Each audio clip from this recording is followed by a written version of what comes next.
Good morning, listeners and viewers, and welcome to Tete. It's quite a long time since we met for a Wednesday program like this, but I think we're all aware that tomorrow the whole nation is a bank holiday, as it described, and it is Labor Day, it's May Day, it's Workers' Day, and tomorrow will be a grand celebration, not only here, but we have other parts of the world where the unions and the trade unions come together to recognize the importance of the workers, to speak of their achievement and their plans for at least creating what is an equitable society, and to be able to offer the workers help and encouragement so that they can really produce, as the Lord gives us gifts and talents, that they can really exercise fairly, in their work environment and spaces. So we want to greet all the workers, those of you who are preparing for tomorrow, which is a big day, and to say congratulations to all of you, those of you who have spent your life really in the true cause of workers, seeking their welfare. And some of them, I'm sure, will speak of what they have benefited from these men who have risked their lives to actually help workers to really enjoy a better standard of living. So I greet you in the wonderful name of Jesus, and to say to you, Christ is risen. We are still in the Easter season, and we are privileged to have with us one of the longest serving priests in our diocese. He's Father Sean Doggett. He came to Grenada, and I'm sure he has traversed all the parts of Grenada, I hope, and has an understanding of the people here, having worked in various parishes and served on various commissions, committees, and the Conference of Churches, and has been the face a lot of the times of the church in public media. So we are very happy to have Father Sean with us, as today we will speak about celebrating Labor Day with the dimension of the social teachings of the church, to enlighten us to see where this is placed and how well we can be open to what God is doing all over the world to recognize his goodness. I'm Ruthina Victor, I'll be your host, and again my guest today is Father Sean Doggett, and he will be sharing with us on celebrating Labor Day. Welcome, Father Sean. Thank you, Ruthina, and Easter greetings to all viewers and listeners, wherever you may be on whatever platform. Yes. And I'm very happy to be here with you today. Yes, we're happy to have you as well, and your own generosity and openness to respond in whatever way you can, which is a great example to us. So as I said to you, listeners and viewers, we'll be speaking about Labor Day, May Day, Workers' Day, and I will add, or to let you know, it is also spoken of in the Catholic community as St. Joseph the Worker Day. That's tomorrow, 1st of May. And he's the patron of workers, as the church sees him. So today, Father will speak to us a bit of the origin of the labor movement, the context in which all of these trade unions arose, what gave rise to it. It's very important for us to recognize the origin and the history of movements and organizations. So, Father, help us. Well, Rutina, we have to go back to the very, very, very start of creation and God's work of creation, God creating the world. Mm-hmm. And God's creation of human beings in his own image and likeness. That every human being is made in the image and likeness of God, and every human being is precious in God's eyes. And God has given to human beings the task of being stewards of his creation, of continuing his work of creation in the world. And that's the basic concept, that's the basic idea, that's the basic principle on which we start to talk about work and labor and unions and St. Joseph the Worker and all the rest of it. You remind me of the creation. When God did everything, and he gave man this power and authority, to be able to subdue the earth. Yeah, and of course from the beginning, I mean, as we read in the Bible, I mean, one of the prophets, you see how human beings organize themselves. God gave us free will. Mm-hmm. So human beings live together in families, in countries, in communities, and whatever. And how people organize themselves, that's what needs to be addressed. So the prophets addressed the abuses that came in right in the very early days. The prophet Amos, chapter 2, verse 6 to 7, Isaiah 10, 1 to 2, Micah, Jeremiah, Malachi, condemning those who were more gifted or stronger or richer, taking advantage of those who were less gifted and perhaps poorer in other ways, and especially not paying those who worked for them a just wage and not seeing to their rights. That's the origin of God's will. I don't even call it the church's teaching. Right. I call it the will of God for human beings. And that was spoken by the prophets. As time went on, I mean, we can barely touch on, you mentioned giving a kind of, but we can barely touch on some of the things. But one of the institutions, the human institutions that emerged, was various forms of slavery. And of course the teaching of the church and God's teaching was always still that every human being is a child of God. Every human being is made in the image and likeness of God. So there's no question of one set being superior. One may have more gifts than another, more talents than another. Everybody is different. Every human being is unique. But the exploitation of any set of people by another set of people, that has always been condemned by the church. So with regards to the institution of slavery, in Galatians chapter 3, verse 28, we read that before God there is neither Jew nor Greek, slave nor free, all are one in Christ Jesus. That's a basic principle. Even though the institution of slavery at that time was accepted as a normal social institution. Yes. But the church's principle was there, and the teaching of Jesus Christ was there. I think what's very notable, and how that's articulated very well, is in the letter of St. Paul to Philemon.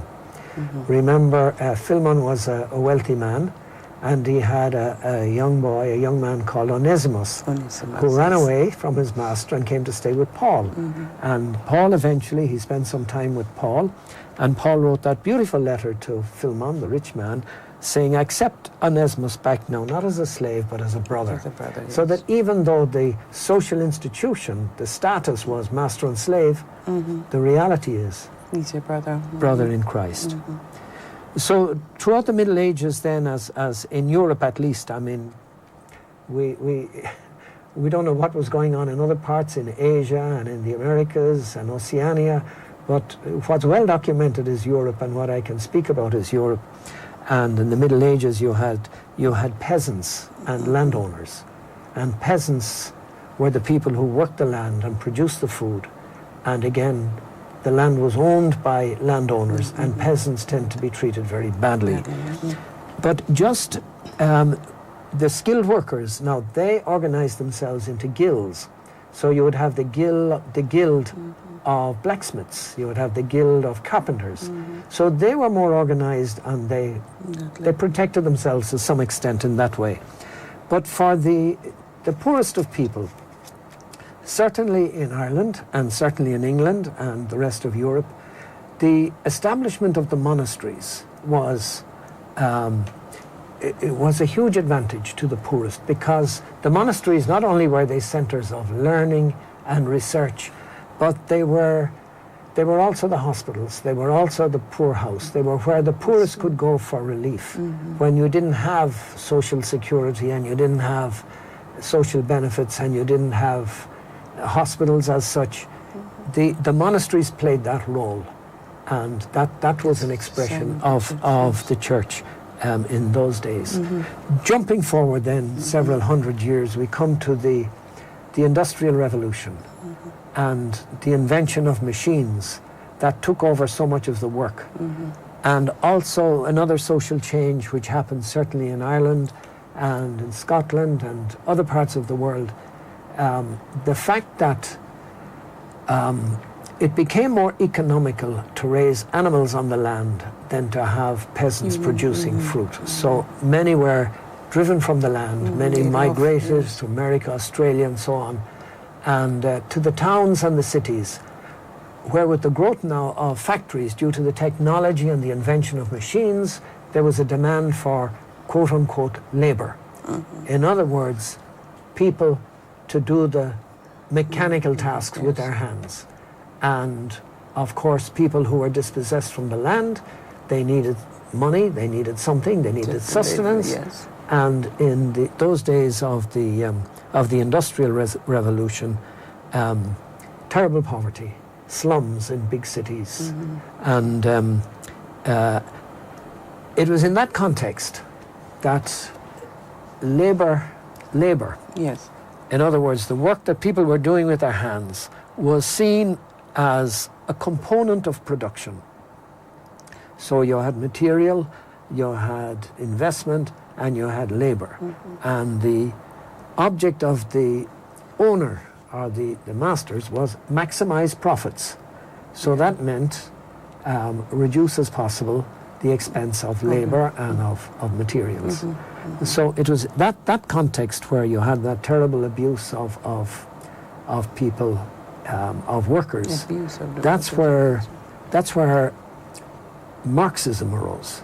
That's where Karl Marx and as a others, response to what they were seeing. as a response to what they were seeing. Yes. Against the rich, or did they?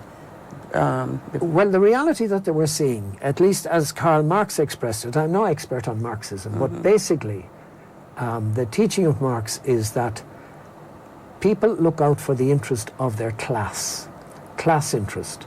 So what Marx described as the bourgeois, those were the wealthy people, those were the owners. They looked out for their interest, for one another. And the proletariat were at the other end of the scales. They had to look out for themselves. And it was from that trade unions began to arise. And of course, there was conflict between those classes. And so you had the Russian Revolution, and you had various revolutions, especially throughout Europe, in the basis of that. So it's as a consequence of that abuse of workers that trade unions began to be organized and to bring some betterment in the conditions of the most exploited workers. Yes.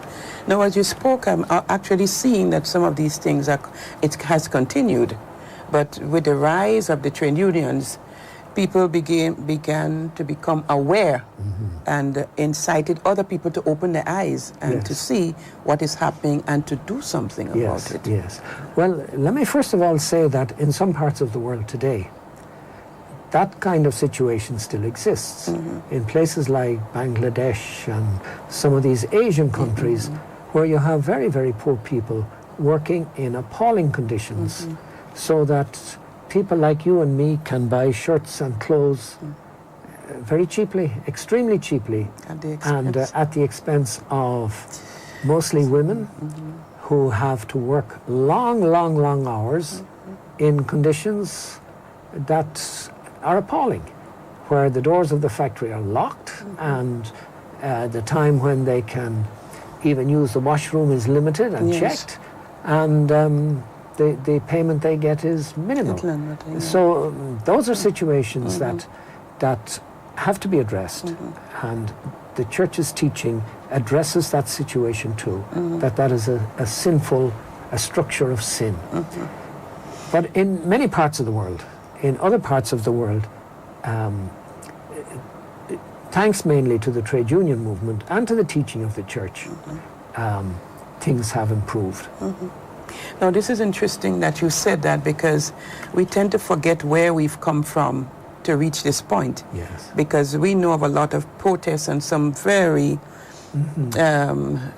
barbaric behavior too, to demand justice and all of that, because the human person reaches a point where he knows that he just cannot take any more, and he will find a way. Yes. He will find a way to make you hear him or to listen. And other people feeling that, because every time we have this time come around with Emancipation Day and all of that, there still seem to be residue, a lot of residue in people in terms of what has happened, and we can't seem to be able to get past this. Yes. But I think the unions, I mean, I have to respect them in the fact of their approach, and there has been a lot more collaboration, and people, as I said in the beginning, to put their life on the line, and their families as well, for these workers. these people who seem not to have a voice and are advantaged in a lot of cases. Well, if I can come back really to the church and the church's part in all of this, I think it was in the 1880s, somewhere there, the Pope at the time, Leo XIII, he came out with a very powerful encyclical. Well, let me back up a little bit and say, the attitude of many people, even many church people, and even church dignitaries, was that this order in society, this is how God arranged it, that you would have rich, you would have middle class, you would have poor, you would have, and that structure was seen as God-given. Okay. Well, really what Rerum Novarum, what the Pope said, is that it's not God-given. That's not the way things should be.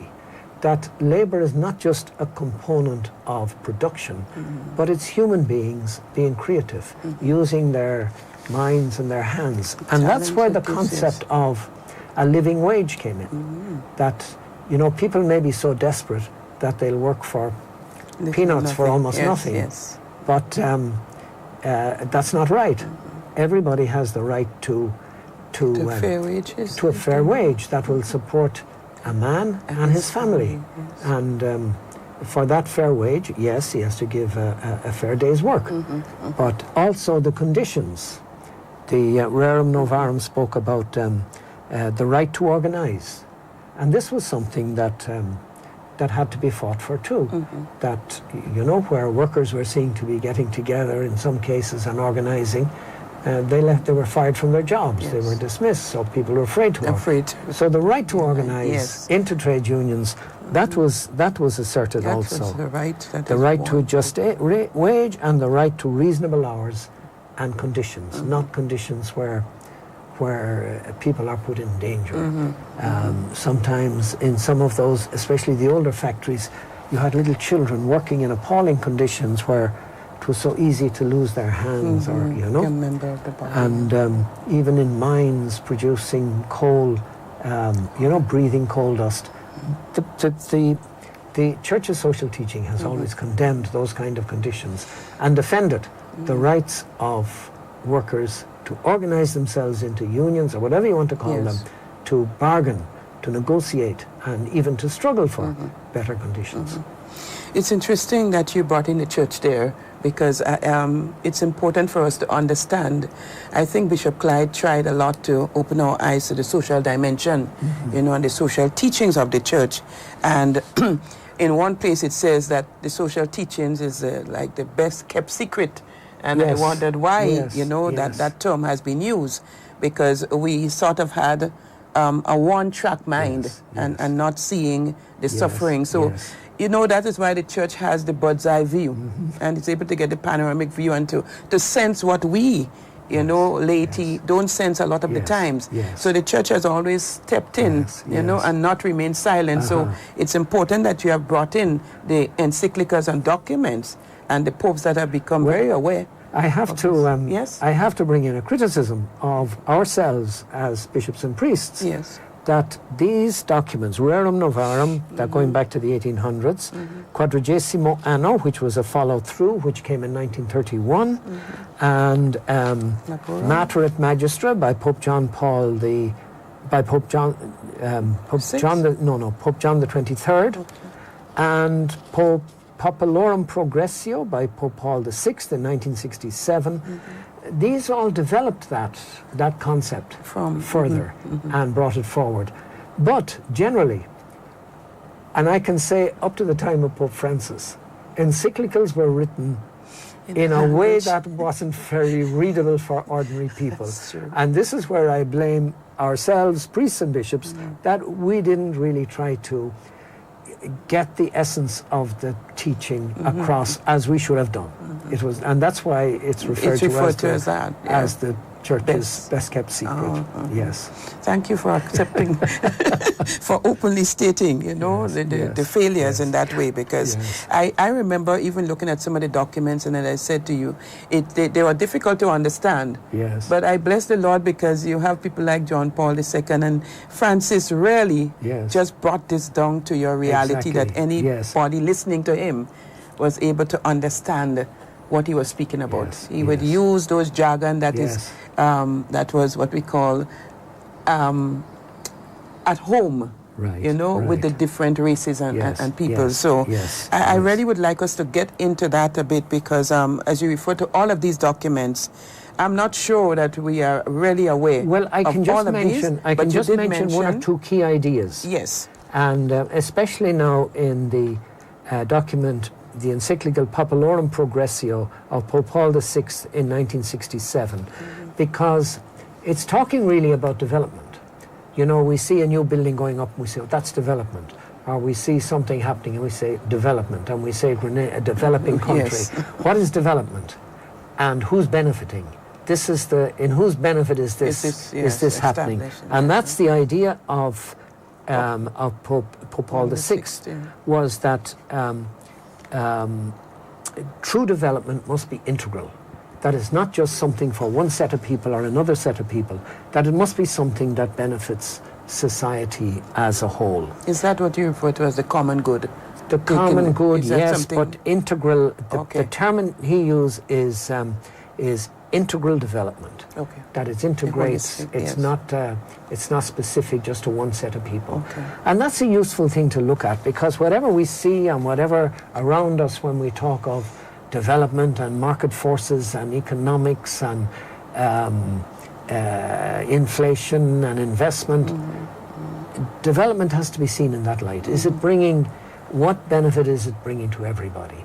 And that brings me to another point, is the idea, and again this arose mainly in Latin America with the bishops of Latin America saying, not only that, not only does the church propose integral development, but the church has a preferential option for the poor.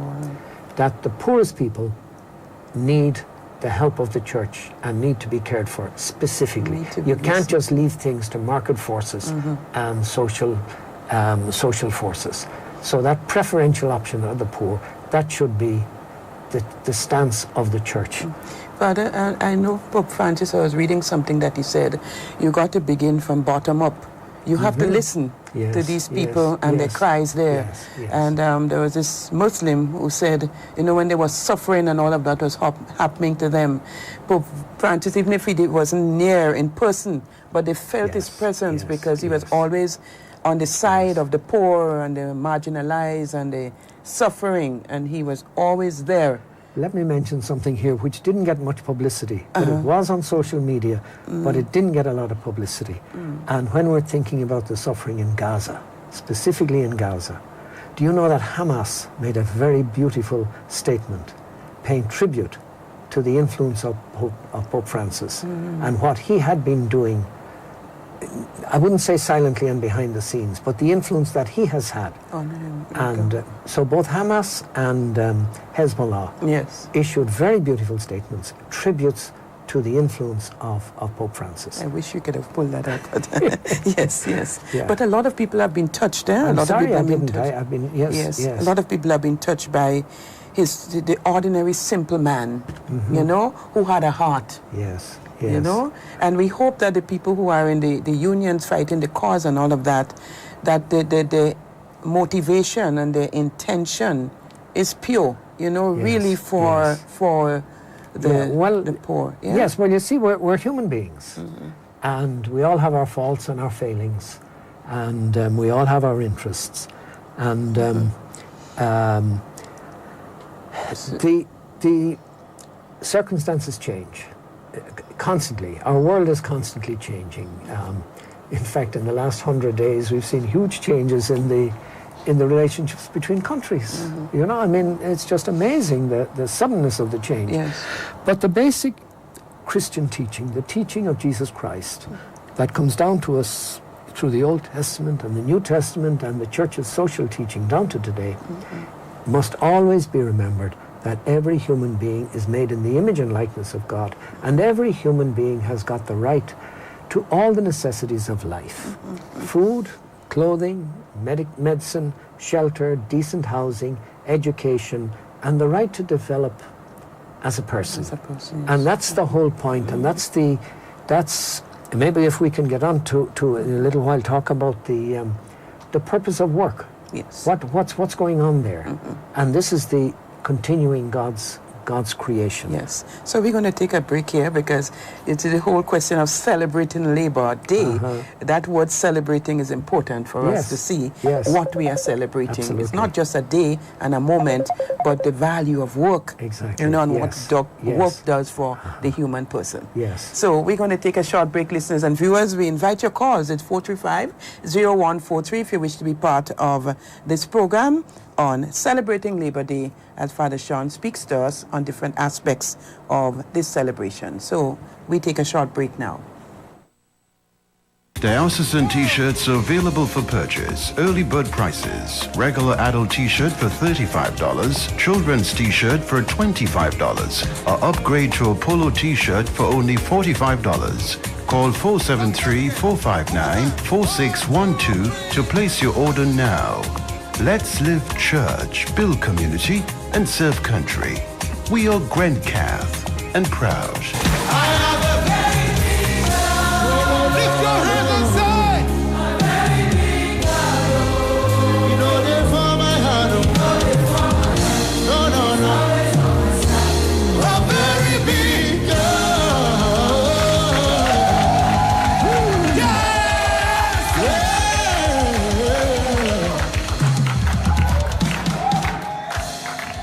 Have what it takes to go back in that city again, I'm taking my life in my own hands. Especially if I was stoned like Paul was at Lystra.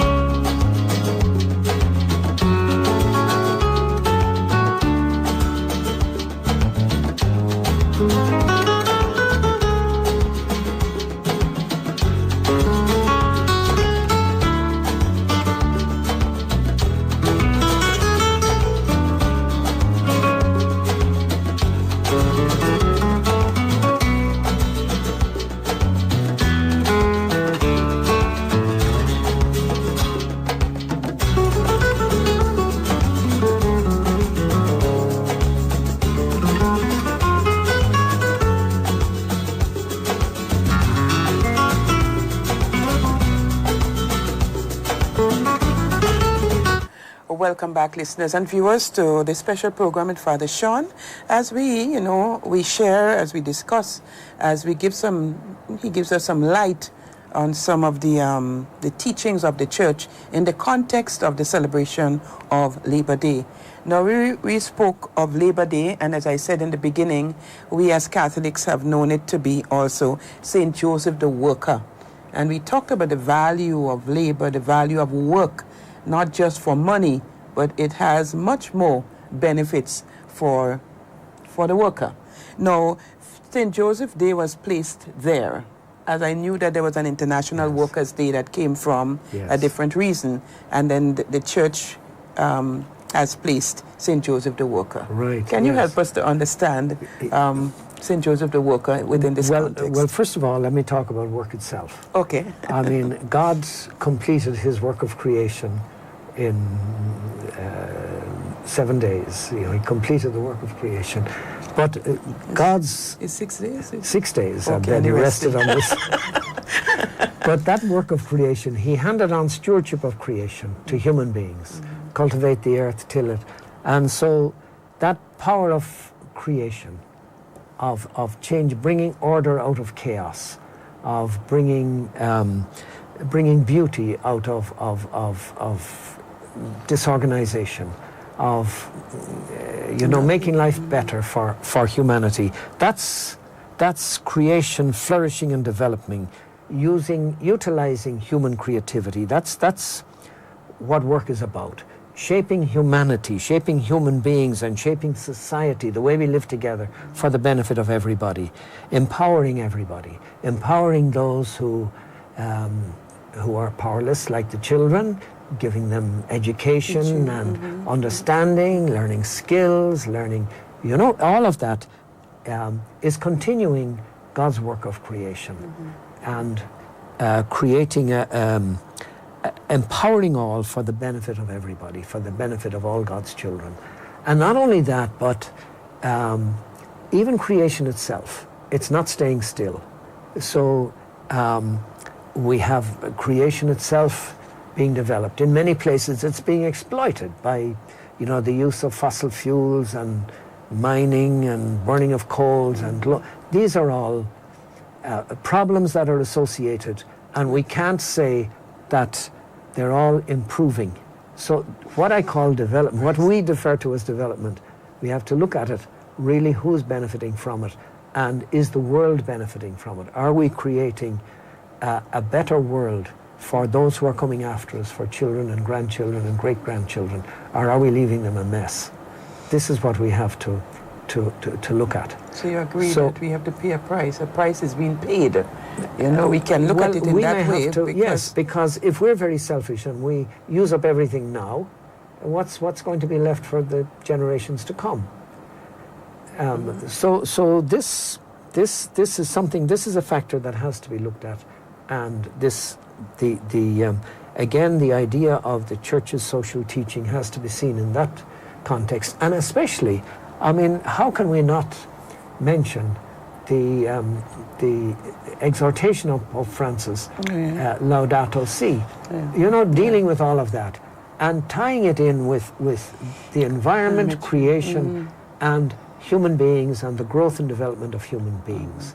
So, for example, a family, children being born in a shack made of bits of galvanized and bits of wood, and having parents and children sharing sleeping on the floor, sharing the same space, living, bathing, eating, and where's that's not human dignity. That's not an environment that is fit for human beings to grow up in.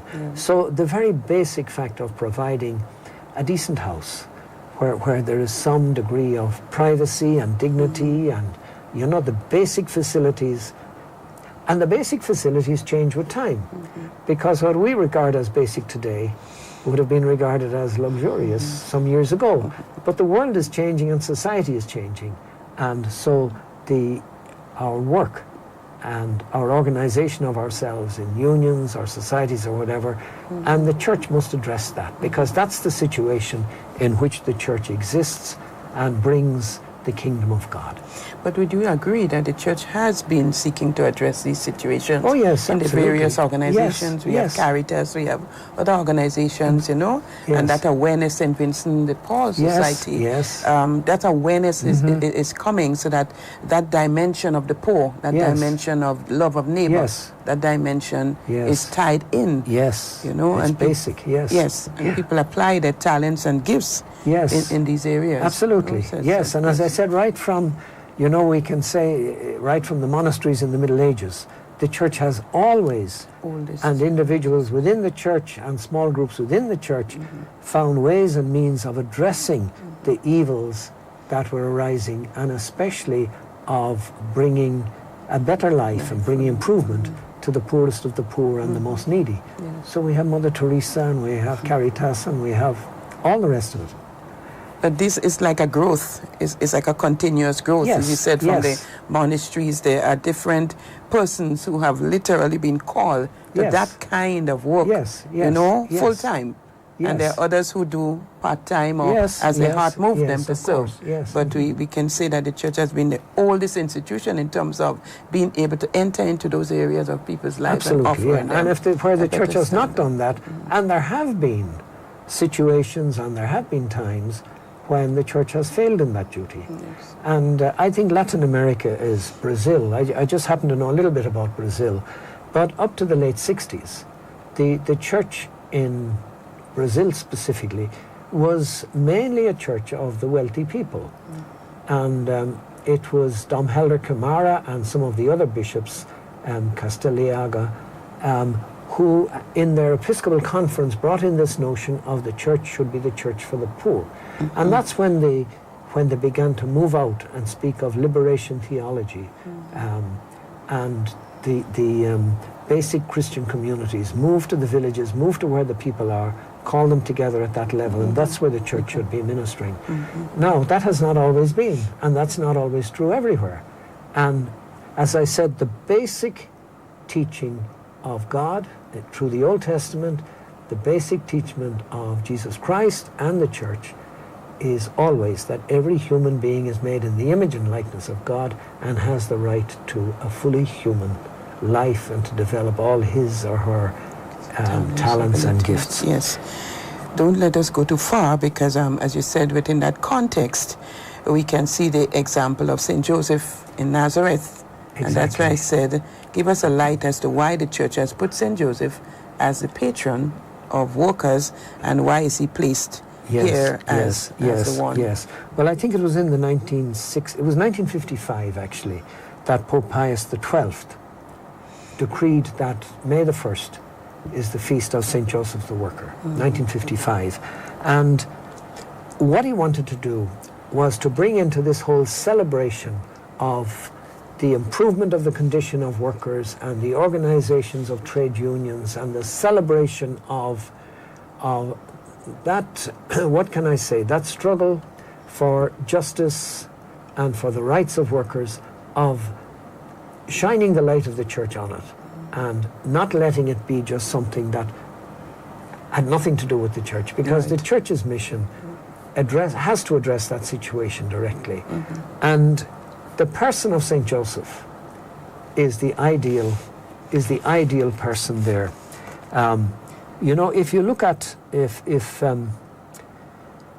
I hesitate to say this now, but if we look at, say, for example, the situation in Grenada today, where you have so many families headed by a mother or a grandmother or an auntie, and where you have so many men, especially young men, unemployed, and I would even say many unemployable, and where that value of family life and of that full human development needs to be addressed. And that's where St. Joseph comes in. Joseph was a carpenter. We don't know all that very much about him from the Bible, but we do know that he was a just man. And we do know that he was faced with a situation where society would have told him to reject the woman to whom he was engaged. The norms of society would have said, shame her, drive her away. But Joseph didn't. He took her. And not only that, but he accepted her child, which was not his biological child.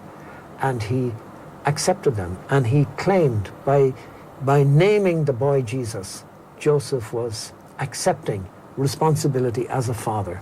So the fatherhood of Joseph, we must never take it for granted. So Joseph, working in his carpenter's shop, working to support his wife, whom society wanted him to reject, and his son, who was not his biological son. That's the example of that responsibility. And then, you know, taking care of the family, having to take them down to Egypt for their safety, for security, all of that. That's why this man Joseph in the Bible is held up as an example to all of us, as this is what work is about creating that togetherness, that oneness. I don't even say family, but that togetherness in society, that human beings, how we should relate with each other and organize ourselves to look out for each other and to take responsibility for each other. Why didn't you say family? Because because I don't want to confine it to family. Family, yes, definitely is included. Of course, yes, but I don't want to confine it to family, because it's also villages and it's also even workplaces. Yes. You know. But you spoke of responsibility. Yes. We speak of workers' rights and all of that, but where is the responsibility that is hardly spoken about a lot of times in terms of what is expected of us and what we are called to do? Yes. You know? That's what we're expected to. First of all, when we take the organizations of trade unions, there have been abuses, and in some cases, trade unions, workers' organizations have acted, I would say, unjustly in their own selfish interest. I'm not pointing any fingers at anybody in Grenada, but I'm thinking of situations where groups of workers because of holding a particular skill or position, were able to hold the rest of society to ransom. Yes. If we lay down, if we stop working now, everybody's going to suffer. And so because we want more money, even though perhaps they're being already very, very well paid. I'm thinking of a situation we had in Ireland some years ago when,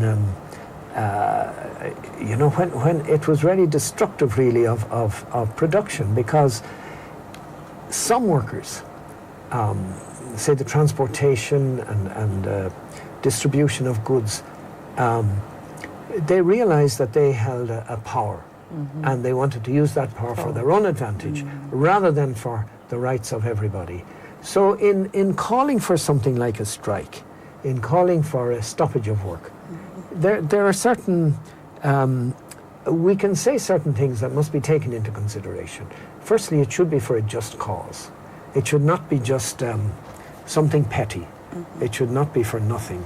A work stoppage just, for not a good reason. Because the lives of people, even more than the workers themselves, families and innocent people who are not involved, suffer because of it. And the cause should be proportionate.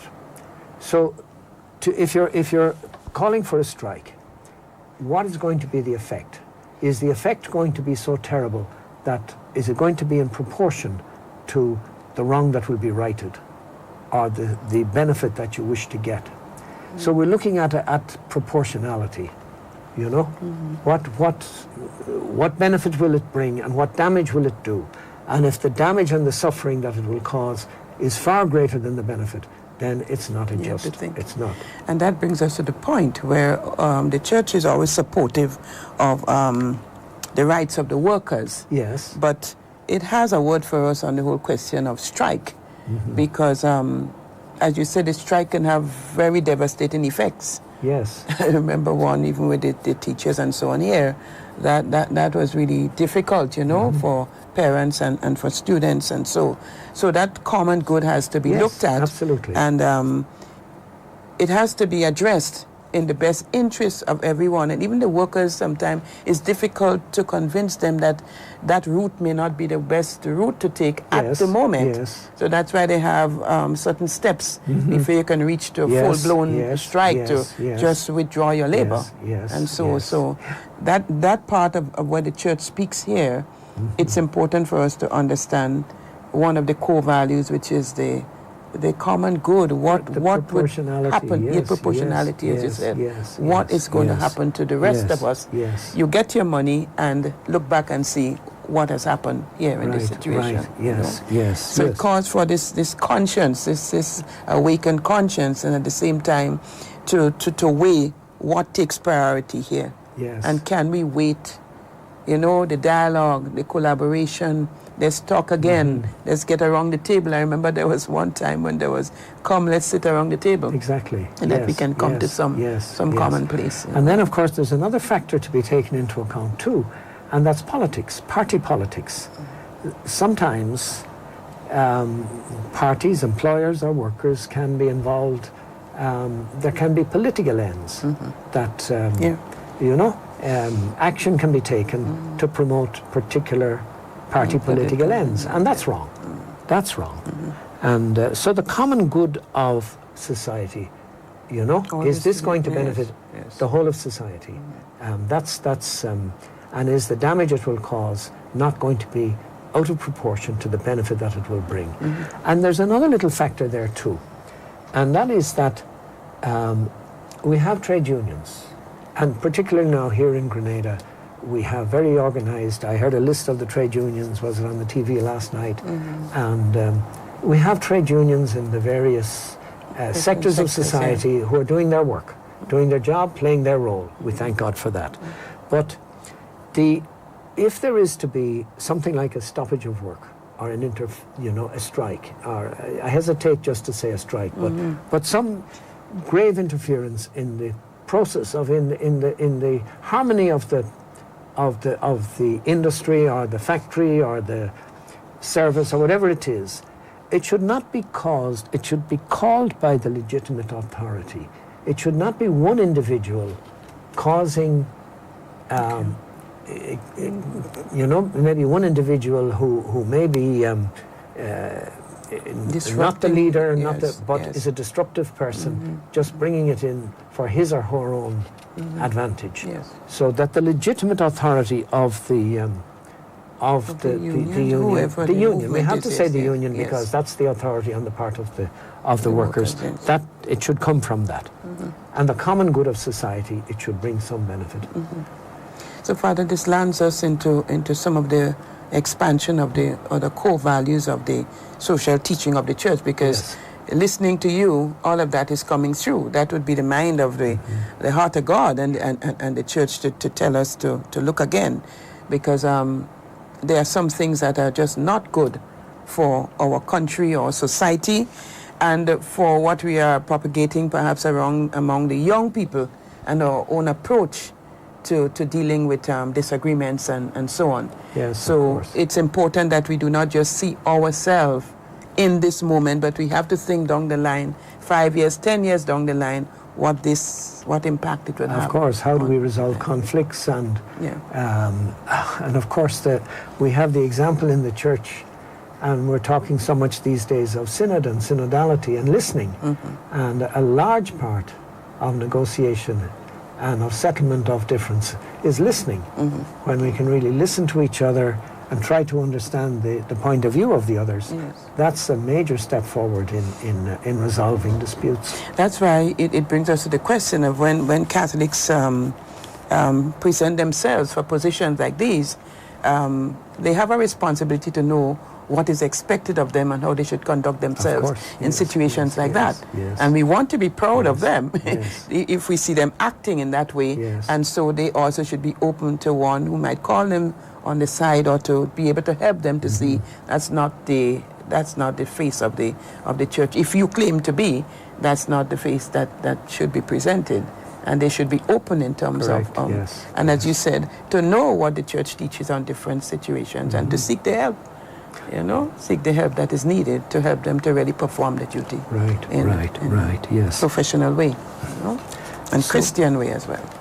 So let's take a short break, Father Sean, and listeners and viewers, we are sharing here on Labor Day, May Day, St. Joseph the Worker Day, which we celebrate tomorrow, the 1st of May, and just sharing some ideas that can better help us to be able to appreciate what has happened for workers, what continues to happen, and to be able to speak to certain situations when questions or so are placed before us. So all of those who are going to be at the celebration, in terms of the order, the behavior, the attitude, and so on, it's not a time for war. It's a time really for peace. It's a time for, consolidating some of the work that has been done and really putting the country on a path to true peace, because that's one of the core values, really, to be on a path of true peace. So when we come back, Father, we'll just expand a bit again on the core values of the social teachings of the church as it relates to celebration of Labor Day, St. Joseph the Worker Day. We take a short break. And t-shirts available for purchase. Early bird prices. Regular adult t-shirt for $35. Children's t-shirt for $25. Or upgrade to a polo t-shirt for only $45. Call 473-459-4612 to place your order now. Let's live church, build community, and serve country. We are Grandcath and proud.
Welcome back, listeners and viewers, to our program here with Father Sean, our guest, as we share some of the teachings and the approach and what has happened with the labor movement and the light of the church's social teaching on labor, on workers, and what the core values ought to be.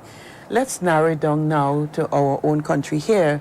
And I remember that the CCG played a very pivotal role, in coming to the table, at least to help.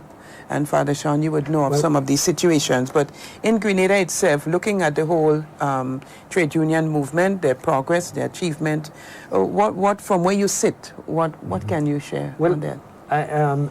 Talking to the older people in Grenada over many, many years, my understanding is that the agricultural workers in Grenada were very, very much exploited. That when picking cocoa, that they had to work from very early in the morning, and that they couldn't stop until evening, and that what they were paid, the estate workers, back in the 40s and the early 50s. And my understanding, now I'm not a historian, but my understanding is that Eric Gary, as a union leader, brought great improvement there. That demanding a more just and better conditions for the agricultural workers. And in the conditions of the time, I suppose in those days there was more big estates, and estates were owned. And then they began to break up and land to be distributed. So that situation eased off, I could say. And again, the unions played their part, and we have to give tribute to Eric Gary for what he did in that revolution. I wish, and that's something I really want to do before, perhaps in my retirement, is study, a deeper study of the development of Grenada, the economy and the social structure of Grenada, because it's fascinating. And then, of course, as Grenada developed, and again we use the word development, but with things like the coming of electrification, of electricity, the improvement of roads, the building of factories and producing things, and the development of agriculture, and the nutmeg industry, and the bananas, and all of that, circumstances changing, and the needs changing. The focus, yes. But the basic teaching of the church, focusing on the dignity of every human being and the right of every person to a just and living wage in return for a just and fair day's work. That has always been the approach of the church. You mentioned the wage. Yes. And recently there was mention of the minimum wage, and it has to be at a certain standard. Right. And even for the church, right or wrong, of course. we've had to address this situation. Absolutely. And to be fair, at least minimally, let's put it that way, just as a start, that people can have something. Exactly. Well, I mean, our bishop has been saying this all along, that if in our presbyteries and our parishes we don't pay our secretaries and our cooks a just wage, well, we're being hypocritical. So we certainly have to. That's something we have to be aware of. But I would add too, as you said, what has happened here. I mean, we have seen efforts being made really by the unions. We have experienced a change from leadership of the Public Workers Union and some of the other unions, and people come with a dimension, hopefully to raise the level of the organization, not just to fight for wages and so, but to the morale of the workers themselves need to be addressed in terms of the pride that you take in what you have to do and doing it well, carrying with it, that professionalism that goes with, the pay. Right. Not just goes with the pay, but when we ask for the wage, then we also have to step up our game in terms of the production. Exactly. Yes.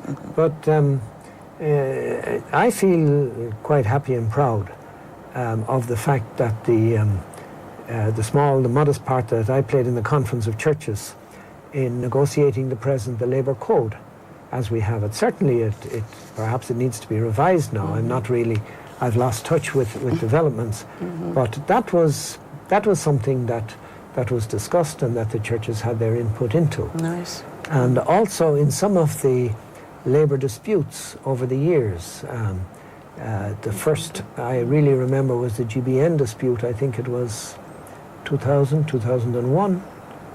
Quite sure on the date. There was but the conference, the members of the conference tried their best to talk to the various parties and to promote a solution to the issue. And then, of course, also there was the strike at the Grenada breweries. And again, and other situations that, where the Conference of Churches was able to play a kind of, not to become a mediator, but at least to play a moderating role in speaking to the various parties involved and in, I think, assisting to improve the overall situation. It's true. So it's important for us to recall those things because sometimes you